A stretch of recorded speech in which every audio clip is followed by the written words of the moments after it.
Dans cette vidéo, nous allons voir une nouvelle application du théorème de Pythagore, à savoir comment calculer cette fois-ci la longueur d'un côté de l'angle droit. C'est parti! Dans cet exemple, tout est un triangle rectangle en haut, tel que OW égale 7,8 cm et TW égale 9,5 cm.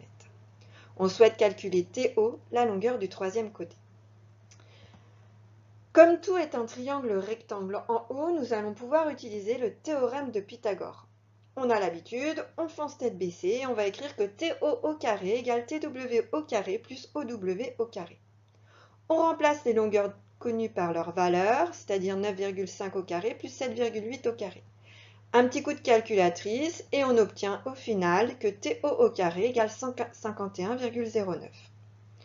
On sait ici qu'il faut utiliser la touche racine carrée de la calculatrice pour obtenir la valeur de TO et obtenir ici une approximation égale à 12,3.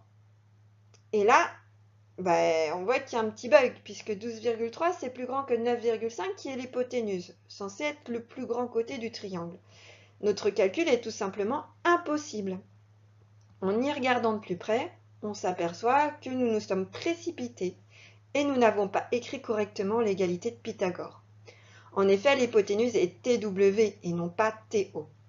Cette erreur est classique et on doit absolument l'éviter. Recommençons en écrivant correctement l'égalité de Pythagore. Ici, il s'agit de TW au carré égale à TO au carré plus OW au carré.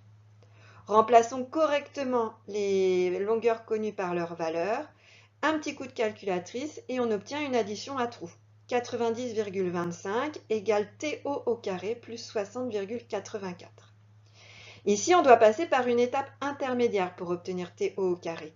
On doit calculer la différence 90,25 moins 60,84, c'est-à-dire 29,41.